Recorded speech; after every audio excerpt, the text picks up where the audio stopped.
And thank you, Mecca Perry, for the chimes to get us started. Um, Mecca is literally tonight going to set the tone for us, and I want to hear from her in just a minute. But I just want to say on behalf of I'm Dan Gibbons from the City Club of Chicago, and I welcome you to City Club. A little bit off of our usual beaten path, so we're excited you all ventured out here to this amazing place, the Firehouse Restaurant. So, on behalf of our board of directors, our board chair Omar Dagestani is here. Omar, there he is, right over there. Omar Dagestani. I believe Jacqueline Robinson Ivy is here also, our past board chair. Thank you, Jackie. We'll all find everybody after we speak here. So on behalf of that board, thank you. Thank you for being here. The Council General, Madeline Bacquar from Canada, welcome. We've got Rachel Arfa from the city, Commissioner Rachel Arfa. I see Peter O'Brien. I see all sorts of just amazing business leaders. Corinth Jackson, Josie Peacock, and folks that really have done a lot for City Club and for our city, and so many emerging leaders. What a great group of people. Rich Daniels, I could go on and on, but I just appreciate, we always like to share a little taste of who's in the room.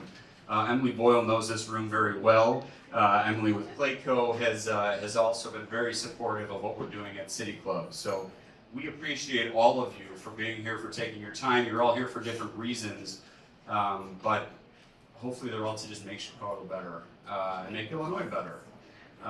And so far, so good. And you're going to hear from each of our speakers in just a couple of minutes.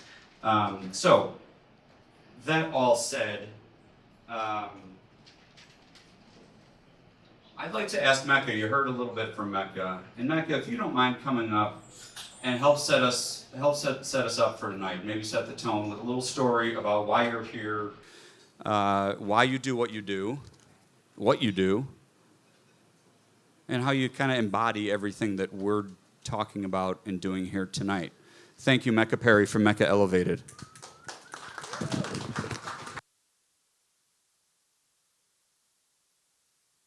Hi, can you hear me? Oh. Yeah. All right. So my name is Mecca. Hi. And I never thought that my passion for sound meditation and meditation would become my business. And then fast forward, kind of shape how wellness is approached here in Chicago. So I have a sound meditation business, and I started it basically to create wellness experiences via sound. It was the anchor for me. My background is event productions, activations within the public space. So it was an anchoring way for me to just be centered and balanced so I can then go out and do the work that I was doing. So I started this business, I would say in 2019, 2020, and from there I've started to open a studio that I had a physical space. Gone from there, I began an apprenticeship with the Chicago Department of Public Affairs. The Chicago Department of Public Health. And basically with this creative arts apprenticeship, it was to see how can the artists here in Chicago bring their practice to some of the medical clinics and the mental health clinics within the city. So from that program in 2023, it really catapulted me as an artist and then also my business. It allowed me to offer sound meditations throughout the city at the mental health clinics. It also allowed me to start beginning relationships with corporations, B Corps, so not only do I get a chance to practice around the city, I also get to work with corporations.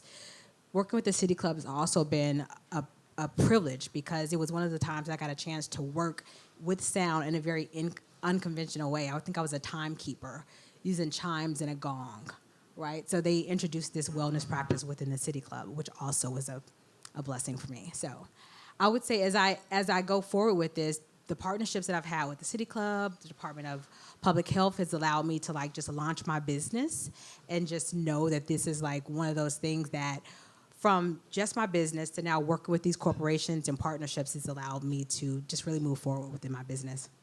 Let's hear what your business is. Can we hear something? Yeah. Okay. So typically, this isn't a full sound bath, right? But we're going to go through a B note, and I usually start this off with everyone. If you want to just close your eyes, or at least soft gaze.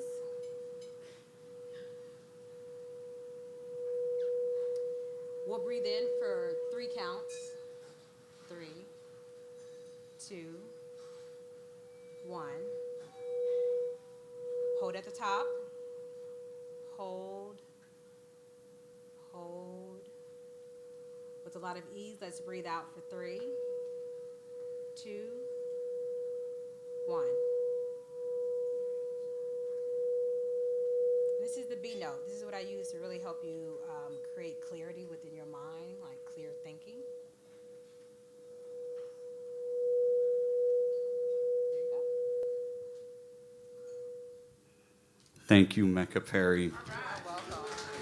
I promise you, City Club is a 122, 123-year-old institution. I promise you they did not do that 100 years ago. And that's just the beginning. But we are highlighting small businesses, local businesses, and it really is just it just kind of happened that so often they become women-owned businesses. And I thought that'd be a nice way to highlight Mecca and also explain how this all came to be with our very special guest, the Lieutenant Governor. Lieutenant Governor Stratton spoke at an event about the auto industry at the auto show, and we were highlighting Ida's ice cream. Is Ida here? You're going to see Ida later. She's one of my favorites. And her Ida's and ice cream we featured, as we are doing at City Club, and Lieutenant Governor just jumped right on that and understood her story and wanted to help her. And then, of course, a week later, I get a call from her staff saying, let's dig deeper. Let's dive deeper. Let's figure out where people have been impacted by investments in women programs and where those women are now making an impact. And so what we're going to try to do tonight is share a few of those stories in kind of a rapid succession.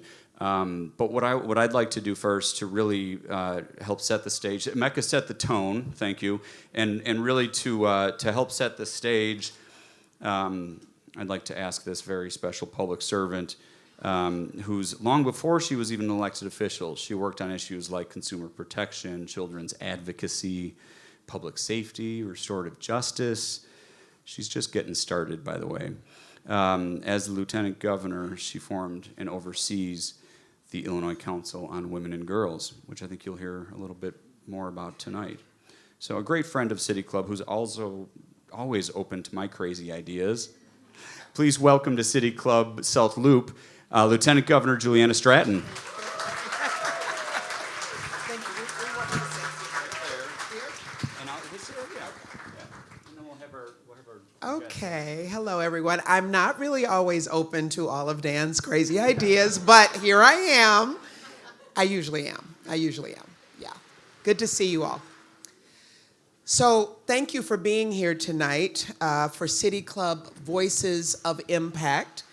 As you can see, this is an informal space. It's a little different than the typical City Club meetings that we often have. And when Dan talked about it being sort of rapid succession, it's true.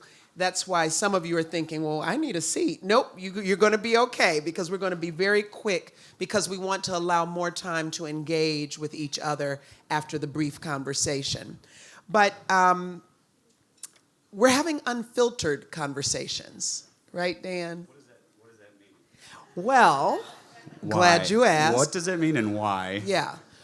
Well, let me start with the why, because too often, I think that where we are as a society right now, too often we have people who are thinking twice before they say what they want to say. In fact, we have seen some news stories where there are people in leadership saying that they are afraid of the repercussions if I speak my mind.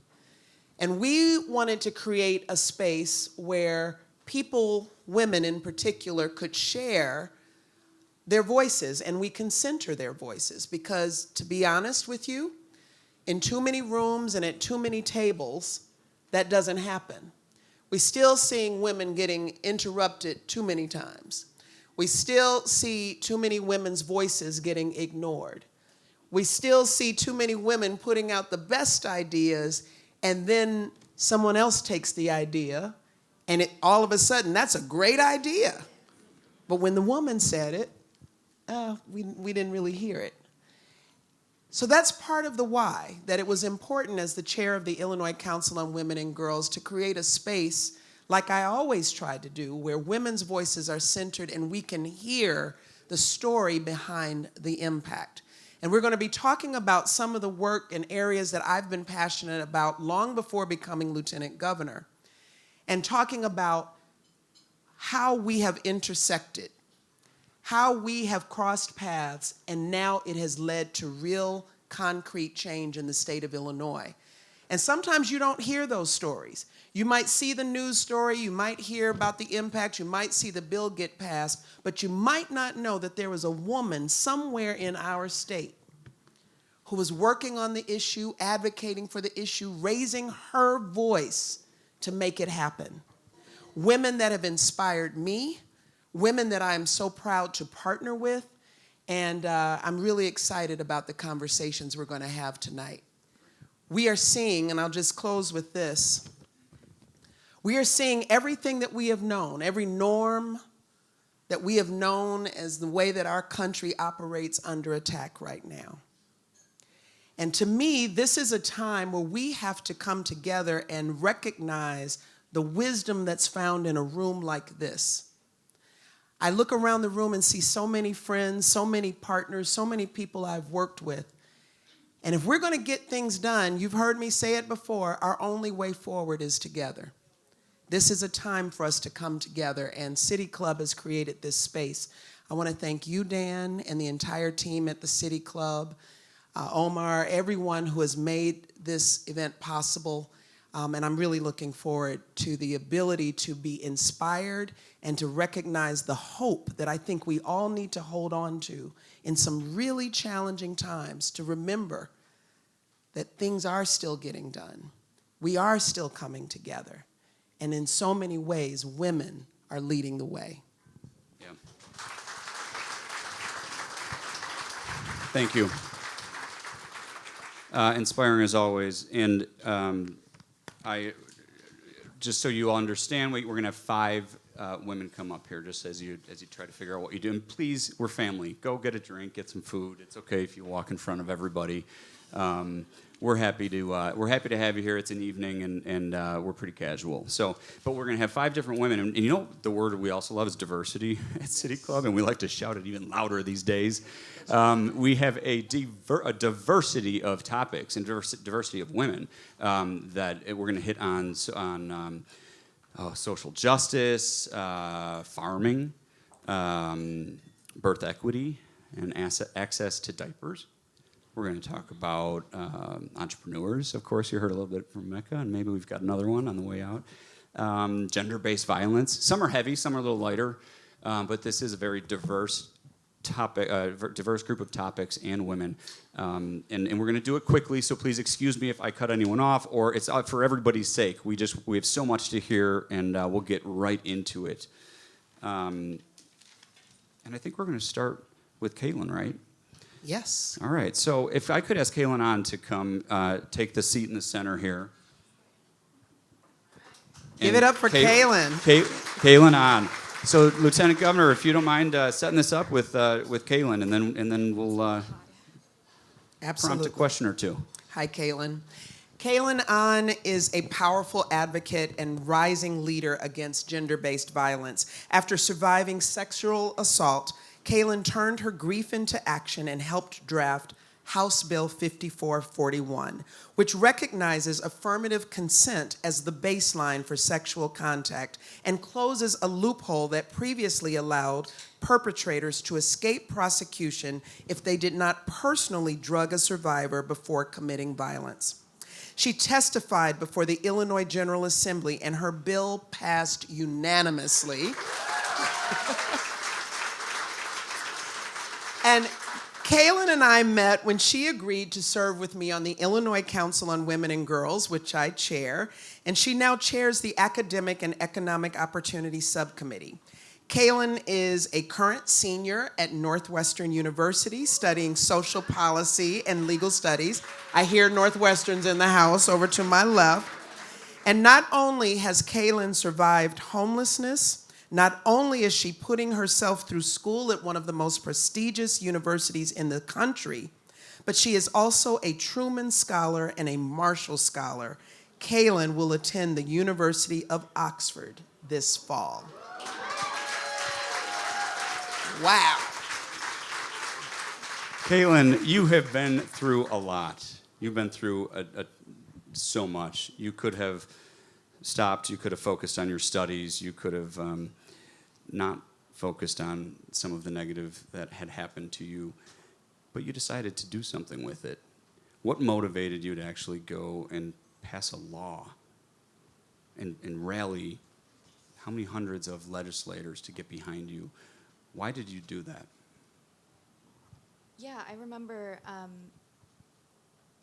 I had gone to a police station and they had said, you have to make the report where the assault happened, so you have to go to a different police station. And when they dismissed me, I was on that street and I kept thinking, I could just turn back and pretend like nothing happened, like I have been doing for the past 3 months. But then I kept on thinking about the friends, the family that had experienced gender-based violence and how privileged I was to be able to have the courage to do so. And so I realized it was not just about me, but it was about the people who couldn't advocate. And I picked myself up from the street and made that report. And from there, although it was denied, I contacted my state representative, Mark Walker, now senator, and we drafted and I testified for that bill. And since then, I estimate 8,000 sexual assault cases are not eligible for prosecution. And I know that, thank you. And I know that now police departments are trained on the proper enforcement of the bill, including the police department that denied my own case. So, but tonight it is about you. Lieutenant Governor, I think do you have a question? Oh, I was just going to pick up on just sort of, first of all, that's amazing. And to hear you know that including that same department is now responsible and trained to do it the right way because you raised your voice and you used the word courage. And so I guess I'm wondering, where does that courage come from to use your voice in that way? I remember I lost a friend maybe 5-6 years ago now in high school. And one of the last things she said to me was to keep fighting for what I believed in. And, you know, I always think about that moment about, you know, this 16-year-old who's about to leave the earth still cares about the people who live here. And for me, that was my way of continuing her legacy. And from then, it's been, you know, just trying my best to do that. Never stop fighting for what you believe in. You all hear that? Never stop fighting for what you believe in. It can work. Yeah. Thank you. Thank you for your efforts. Thank you for sharing. You have so much more to your story, but we'll let you head out and into the group so that we can have more conversations. Thank you again. Thank Looking you. forward to all that you're Kaylin going to on. do. She's just getting started, right? University student. I love it. Just getting started. I know we have a couple, and everyone is in the room, so I'm not sure exactly what order, but are we doing? Go for it. are we gonna go We're Jenna? doing our thing. I have Jenna. Yeah, perfect. We're on. Look at so far so good. Jenna, do you mind coming up? There you are. Jenna Speichel. Jenna Speichel is here with us. You good there? Hopefully. All right. Can I introduce away. Jenna to the room? Jenna is a third-generation farmer and partner of John Mac Orchards. And we met Jenna when she attended a WeChat in Chicago. So I have this initiative called We Thrive, where it's focused on building confidence in women around our money. And the WeChats are small community-based conversations. And we hosted one, and Jenna attended. Jenna's insight as a woman leader in a male-dominated field struck me that day when she said that people come to the farm and then only ask to talk to her husband. But she's the farmer that's in charge. I want everybody to know. Jenna is now the first woman to chair the Illinois Specialty Growers Association. Please welcome Jenna Speichel. So it's a family farm. Yes. I assume, did your dad run it before? Actually, my grandfather did. Grandfather did. Yes. Could you just tell us about that? How did that go? I always find this fascinating. How did that go, that transfer, when you said you wanted to lead? So a farm doesn't start because you think that you're going to have a life of stability and wealth. A farm begins out of passion and love, because you are cultivating, you are growing. And to do that, you need a substantial amount of passion, and that is how our farm began. My grandfather, he was a builder and a contractor, and he started the farm out of love and passion for growing apple trees. And he never thought it would be something more, but of course it became more because he poured his all into it. I lost my mom at a very young age, his daughter, and I think that he and I formed a very strong connection to each other. That was an accident. We formed a strong connection to each other out of that loss, and it helped open those doors to the farm as well because we connected so much. How far is the farm from here? We're only about an hour west of here, so not too far for any of you to go if you would like to come out for a fall trip.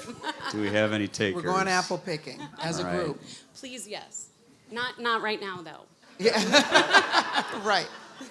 Well, I wanted to talk about just like what it has meant. I mean, we've crossed paths in a couple of different ways. One, because of the We Thrive initiative. Yeah. We're trying to build women's confidence around our money because we still see so many economic gaps, and that's something that I've taken on over the last year. But also, I lead an initiative called Ag Connects Us All.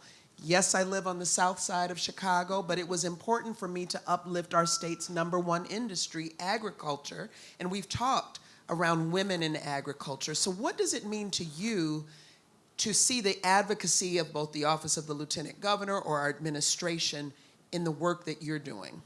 Oh, it's absolutely huge.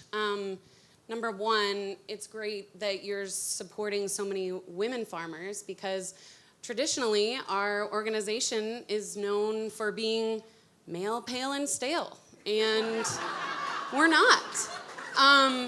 Notice she didn't look at me when she said that. Sorry, I thought this was unfiltered.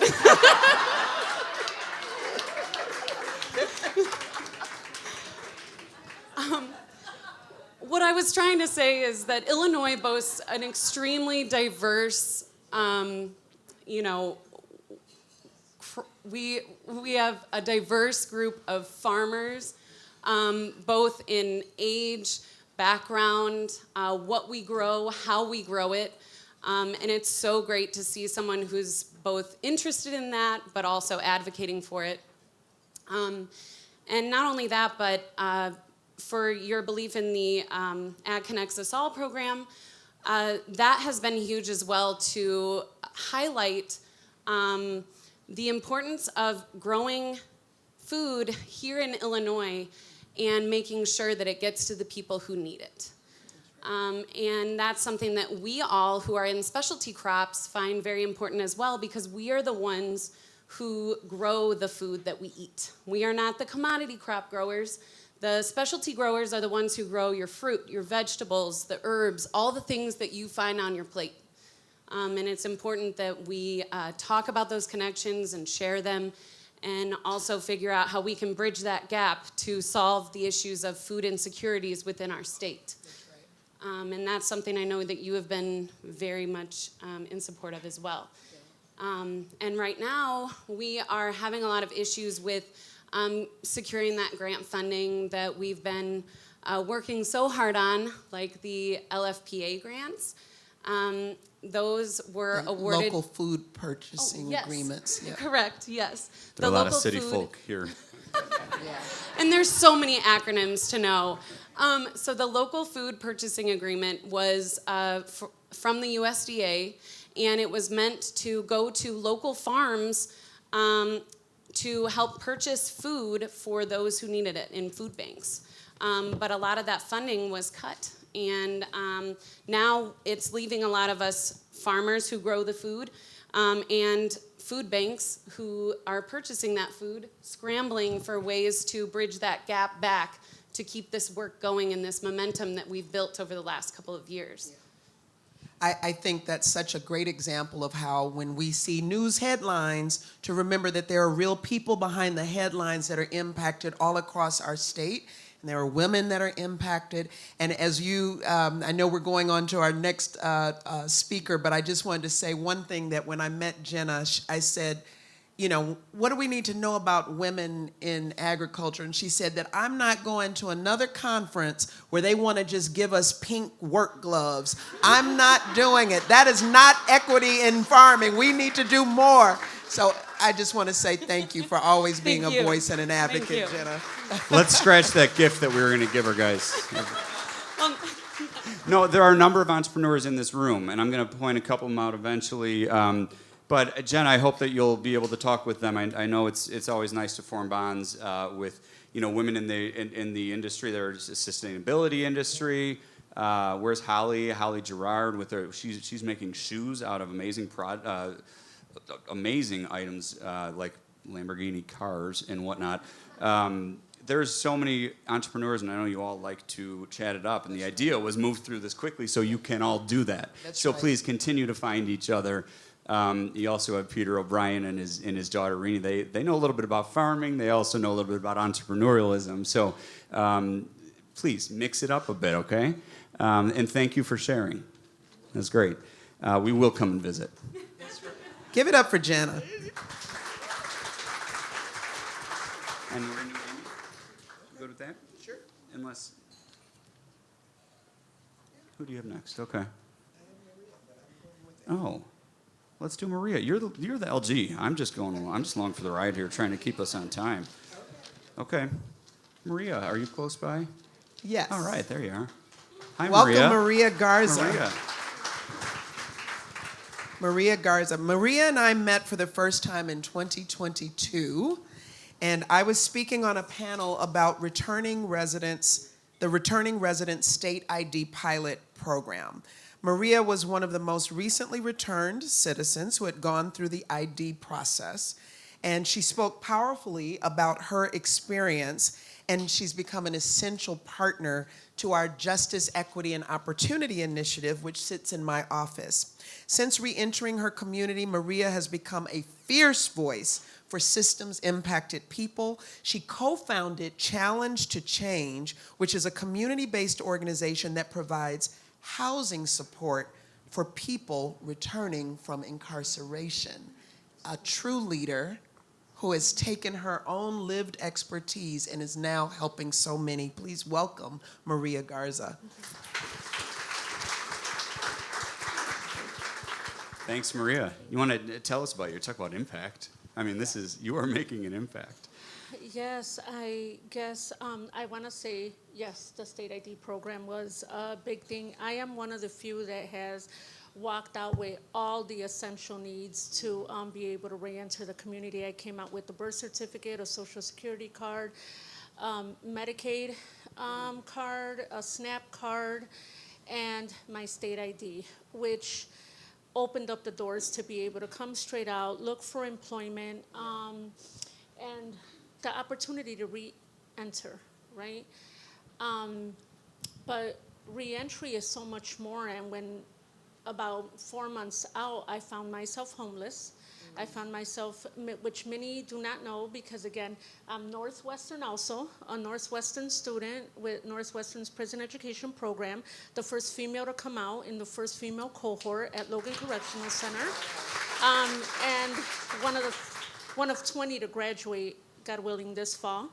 But I was in a motel, and you know, coming out with those things doesn't change community's perception of what a felon is or what a felon looks like. And so that drove my passion to co-found Challenge to Change. And it's an organization in Aurora. And one of the reasons Aurora is key is because the only women's work release center is in Aurora.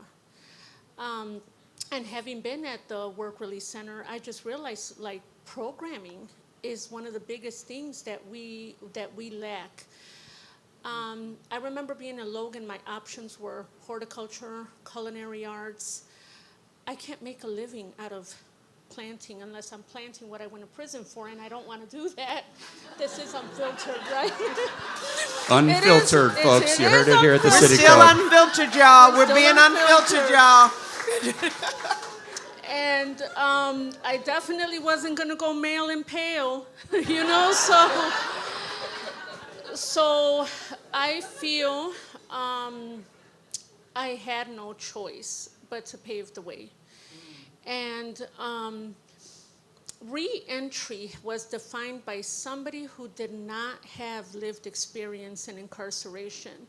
And I do not want anybody's re-entry experience to be minimized or limited just because anything and everything is better than prison.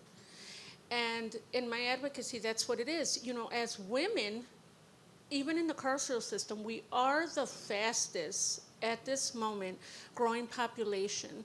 Our recidivism rate is higher. And why? Because waitressing, not saying that it's bad for those that it works for, but it shouldn't just be the only option. Culinary arts should not be the only option. Female gendered positions should not be the only options for a woman. If we want to do solar panels, we should be able to choose that that's what we want to do. If we want to do roofing, if we want to do plumbing, electrical, we should be able to choose. Just the way men should be able to choose if they want to go that route or if they want to do culinary arts, if they want to cook.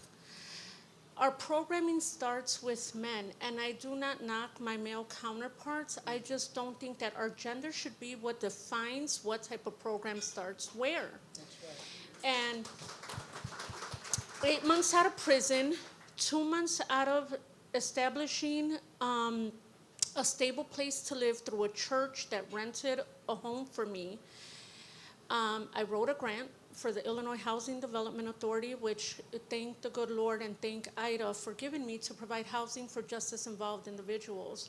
I couldn't have done that without the knowledge and the structure that Northwestern's prison education program gave me. And at a female, and I'm not gonna throw my age out there, but one that didn't go to university when I should have, we should have these options. And we should continue to invest in these programs because as the Lieutenant Governor said, we are the hidden figures behind many movements, behind many great organizations. You could have stopped so many times. You could have just stopped and given up, right? And you didn't. And I hope that inspires people to write that grant, go look for that funding, because the government is out there for the right reasons. They have these ideas, they have these priorities, and you really are a walking, living, breathing example of the good that can come from that. So hopefully that inspires some other women to do the same. Thank you for sharing that with us, Maria. Thank you so much, Maria.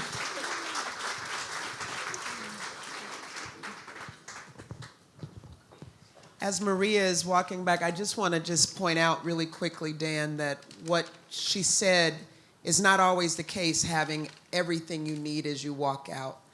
And the thing about reentry is that when people, first of all, most people are going back to their communities. Let's start with that. And if you don't, you tell people and just wag your finger and say, now I don't want to see you back here, but no access to housing or health care or a job or education, that is how people cycle in and out. And so when we're hearing things like she came out with Medicaid, But right now we're hearing about cuts to Medicaid. Just understand that that's not just an issue about health care. It touches public safety and it touches so many other areas as well. Thank you for sharing your story, Maria. All right, who we got? Who's next? Shanice Williams. Shanice, Hi, welcome. Shanice. Welcome back. I'll hand this to Two you. more. Tiptoe on the edge here. All right, there we go. How are you, Shanice? I'm fantastic. How are you? I'm great. Shanice is the OB program manager and coordinator for the Healthy Baby Network at U Chicago Medicine Ingalls Memorial.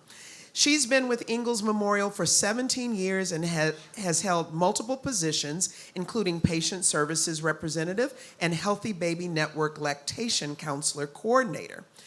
That's a mouthful. I know, right? Shanice has helped bring resources and information to more than 2,600 families through programs like Baby Palooza Yes. and the annual drive-through baby shower. The Black maternal health crisis plagues every state in America, and Illinois is no exception. Black women are still 3 times more likely than their white counterparts to die from pregnancy-related complications. Advocates like Shanice, are changing that reality. She was part of the inaugural roundtable that sparked the creation of the Illinois New Birth Equity Initiative. Yes. And I think I hosted that roundtable 2 years ago. Yes, T with And- LG. Yes, T with the LG, and now it's law. I met with a group of Black maternal health workers about the disparities in access to care. Shanice immediately followed up and helped turn that conversation into tangible action. Yes. Again, welcome, Shanice Williams. Thank you. Thank you for having me. Welcome. Those numbers can be horrifying, Oh. and they're real, right? The numbers that Absolutely. are the disparity is very scary. Again, all these hurdles. What inspired you to do this and dedicate your life to it, and realize that you can overcome these hurdles? As a dietetic intern started at Ingalls, I was very intentional that I wanted to serve my community. I'm a Southside native. I live right 15 minutes away from Harvey, and that was very intentional for me to serve my community. As I did my internship, I saw more moms coming in, and my internship director said, Shanice, let's go check out this program. So I went that day. Long story short, that became my job, and on the first day, they handed me a binder and said, this is your job, go. To me, a typical person would be like, oh my God, what am I doing? But for me, I just saw a need, and Shanice, how do we fulfill this need? Right now in the state of Illinois, in the South suburban area specifically, we are in a maternal health desert. And for those that don't know what that means, our moms literally have nowhere to deliver that's in close proximity to their home. So, for instance, right now, in the last 17 years, which is crazy that I've been at Ingalls, but I've witnessed 7 hospitals close their labor and delivery unit. And you're talking about something so simple as access to care for a mom to come and deliver. They no longer have that. And literally, a few days ago, I had a patient listening session, and that mom told me, I am terrified because if I didn't have the Healthy Baby Network in Ingalls, I wouldn't know where to deliver my baby. And just being able to provide that access to that patient is so significant because it's literally life and death. Yeah. When Black women are 3 times more likely to die from maternal maternal disease or death that we've heard, and Black children are 13 times more likely to have a sudden infant death syndrome death. So those are statistics that are alarming, and for me, until God says Shanice has something else to do, I am in Harvey fighting for my community.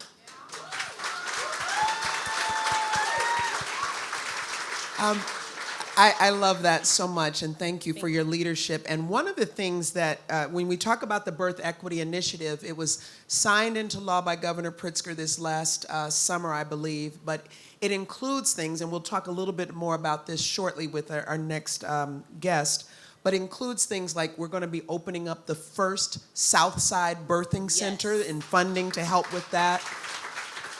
1 year postpartum, getting home visits from the state so that there's somebody that can check in and make sure things are going well that 1 year postpartum. We're doing a maternal health plan through our Department of Public Health. There are lots of aspects, but in your own words, and I know we don't have a lot of time left, but tell us just in a few sentences, what does the Birth Equity Initiative that we worked on together, what does it mean to you in your work? Support, support, support. A lot of these parents and birthing people are coming into our hospital for the very first time, again, tossed into a system that they know nothing about. If I have that doula next to me or a Shanice there to say that's a welcoming face, I feel comfortable in that setting. I feel like I have that support. They can give me the different information I need to go through my birthing experience healthily, being able to provide those resources and connect me to those resources afterwards. I heard one mom tell me too, Shanice, I was terrified when I heard that my hospital closed. I didn't know where to go. I hopped online, found your name, and you answered my call and made me feel safe. And literally that day, I made sure that that mom was connected to resources. And I believe Dr. Horn, who's in the room today with me, she delivered that patient literally the very next day. So what if we did not have a Shanice there? Yeah. So to me, the birth equity means support, support, and more support. And that we need a Shanice there. We need a more Shanice there. Thank you, Shanice. Thank you. We love Impact. If you haven't noticed, we love Impact at City Club. I would encourage you to keep track of some of those families whose lives you have changed and what comes of that. Yes. Because there will be families and generations that to come, and who knows how many thousands of people. That is so cool. Awesome. So neat to hear what you're doing, and thanks for sharing it with us tonight, Shanice. As Shanice is leaving us, I just want to say that one of the key things that I did not mention about the Birth Equity Initiative is that just as doulas, midwives, and lactation consultants are covered by Medicaid, now in Illinois, we have parity, so covered by private insurance as well. So people who need those services can have access to them with no copay, covered, and it'll make sure that we can address this issue. Thank you again, Shanice. This stuff matters. Amy, Amy, could you come on up? Welcome Amy Cadens to City Club. All right, continuing on that theme of the Birth Equity Initiative, let me introduce you to Amy Cadens. And she is who I would call the face of diaper equity in Illinois. As a new mom in 2011, Amy co-founded Share Our Spare to ensure that every child in Chicago has what they need to thrive for the first 5 years in their life. In the years since, Amy helped distribute millions of items through hundreds of partner organizations, most recently focusing on ending Illinois' diaper need through her innovative program, Diaper Dollars, which is set to serve more than 5,000 families this year alone. Our paths first crossed when Amy was working with Senator Lakeisha Collins in support of the diaper allowance bill, which remains in its proposed stage. But we've formed a wonderful friendship, not just after I spoke at the Mod Collective's Behind the Curtain event last year, but because part of our Birth Equity Initiative that I just spoke of includes investment in addressing diaper needs. And so, Amy, a lot of people may not know, but half of the families in America do not have access to clean diapers. So please, for the work that she's doing to end that diaper need, give it up for Amy Cadens. Amy, tell us about your organization. How did you get to where you are? Through my work with Share Our Spare, my eyes were just opened up to the horrors of diaper need. It's a very hidden symptom of poverty, but as LG mentioned, 1 in 2 families now cannot afford an adequate supply of diapers. And yes, that means what you're thinking, rashes and infections. There are 1 million pediatric visits alone at urgent care and ERs just for preventable health issues. But diaper need is one of the leading causes of maternal depression. If you do not have enough diapers, you cannot send your baby to daycare, which means you are unable to go to work to collect a paycheck for your family. So, there's a big correlation between diaper need and abuse. There's a lot of correlation between diaper need and reports of neglect, except it's not neglect, it's poverty. Parents are put in dire situations, forced to use t-shirts and other items for their babies, and then DCFS gets involved. So the more my eyes were opened up to the horrors, I couldn't look away. My baby is now 11, but no government assistance. You cannot use your food stamps, your WIC, or your SNAP card to purchase diapers. So families are really stuck. Did you all know that? Say it again. You cannot use. No, there are no federal government assistance programs for diapers. You cannot use your food stamps to purchase diapers, or your WIC, Women, Infant, and Children, which is a supplemental nutrition program. You cannot use that to purchase diapers either. So a lot of people in this room did not know that. And what I would love to know is, like, do you believe that we can close the diaper gap in our lifetime? Like, this is a big deal. I mean, we're talking about impact here and making an impact. Can we close that gap? Yes, we can. And I know we'll talk about the Birth Equity Initiative. This is not just a government thing. The government propelled us to a different stratosphere, but everyone needs to be at the table. These are diapers. We need the diaper companies. We need early childhood people. We need the retailers. We need everyone to lift a little, and we could diaper a community and actually watch it thrive. I think some of those people are in the room today. Bring it on. And that's a great example of how we are bringing together the right people, because this is government investment that seeds someone like you and you and you and you and you and you and so many of you who haven't been able to speak tonight.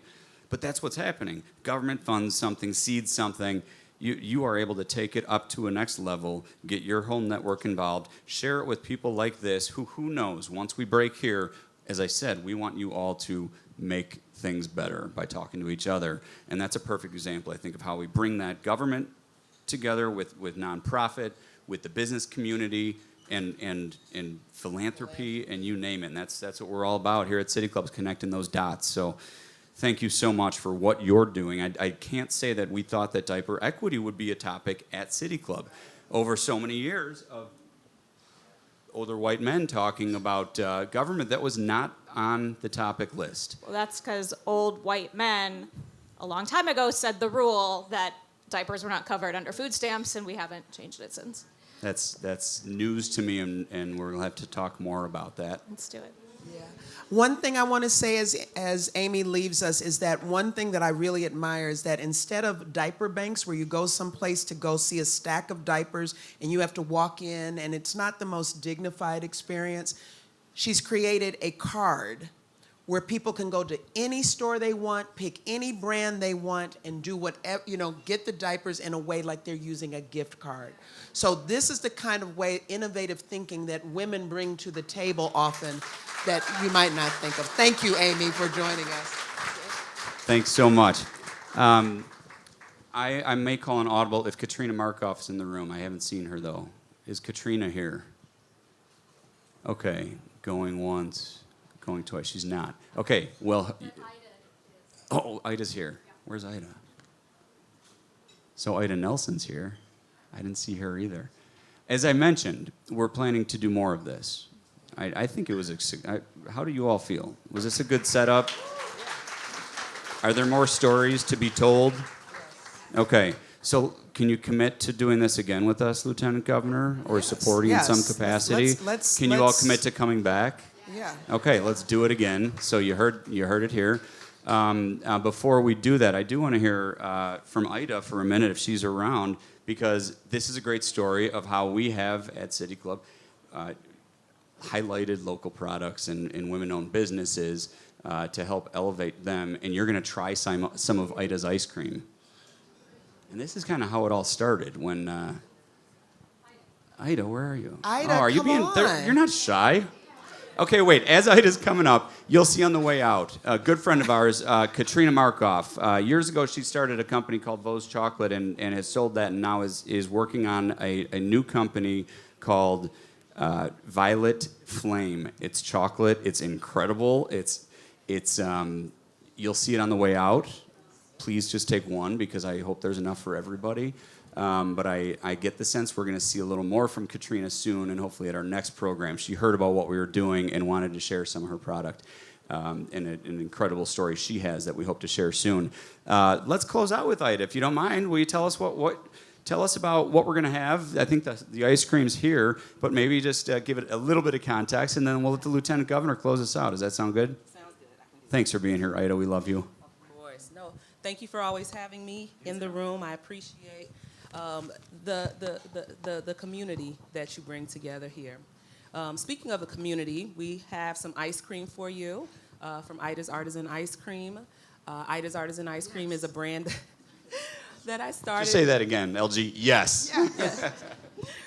In my Chicago home when I lost my job during COVID. And I started this brand as something that would kind of unify the community. It was like, during COVID, we were all kind of isolated. We were down. I bought this ice cream machine just to do some cool things with my kids, and it turned into something that really has unified the community in so many ways. We've done so many cool ice cream socials, and I always try to find other ways to bring the community in and the community of Chicago's love into the product. So some of the flavors that you're going to have today are you're going to have Mexican hot chocolate, which I was inspired the first time I had some hot chocolate at Shoko, which is one of my favorite restaurants with Rick Bayless. Rick Bayless got to try this ice cream, and so that's pretty cool, full circle moment. And then you'll get to try the Lakeshore Latte. Chicago is the city of broad shoulders, and we love our coffee, so I have a coffee blend that is infused with Lakeshore, with dark matter coffee, because I, again, love to incorporate and work and collaborate with other businesses in Chicago to bring something cool to our visitors and guests. I'm just going to add a few tidbits. What you want? First of all, which community do you live in? North Lawndale community. And is this who I the represent. first ice cream shop in or service in North Lawndale ever? This is. It was born in The North first. Lawndale, and it is, went to build up North Lawndale. Yes. Yes, And then so- the second thing is you need to know is I met you before, Ida, but there was little pints of ice cream at the City Club at the auto show. So I'm saying to anybody who owns a business or who has an organization, when you have your events, call Ida. Get a little pint. It's not even a pint. It's like A half pint. half A pint. little single serve. We also Single do scoop serve and of ice cream. to elevate She that had it experience. there, and it was a wonderful addition to the City Club, something I've never seen before. This is the way we do this, and that's what I close on. Okay. This is what we do, right? Yeah. Women telling their stories, how they got started, how they're making an impact in their own community, changing the trajectory of their family and their entire community, their legacy, and doing work that makes a difference in people's lives. Let's keep telling those stories. Let's keep connecting with each other. And now that we're done with the formal presentation, let's spend these next moments connecting with someone, asking a question, and letting them speak to you in an unfiltered way about what's necessary to take all of this work to the next level. Because that's where we are right now. I know there's a lot going on in the world. And there's a lot of reasons that people feel fearful and that they're sometimes letting go of hope. A room like this tonight inspires me. Ida inspires me. Kaylin inspires me. Amy inspires me. Shanice and Jenna inspires me. Maria inspires me. And should inspire all of us to keep going. That's how you make an impact. Thank you for being here. Thank you, girl. Took us to church. Is anyone else inspired by Lieutenant Governor Juliana Stratton? Thank you. All right. Thank you for leading us. Thank you for bringing us together here tonight and for making this an incredible event. There's more to come. There's so much more at City Club. If you haven't come, please come back. Come to our website. We have events coming up. We do also like men, as my wife. Our next program is tomorrow, and it's imperative of investing in black men and fathers in Chicago. It's sold out, so that shows you that is also going well. We have the incoming Park District Superintendent Carlos Ramirez Rosa on Wednesday. And that's, I believe, almost sold out. We always have room for members. The CPS New Arts Education Plan is on May 7th. And we have these programs come from people like you, Lieutenant Governor. They come from ideas from everyone like you in the room. You all know who you are, who have given them to us before. Please keep the ideas coming. Keep the stories coming. keep coming to City Club. Sign up as a member if you're not a member. We love having you all as part of this community, and we look forward to doing this again. Let's enjoy our time here tonight.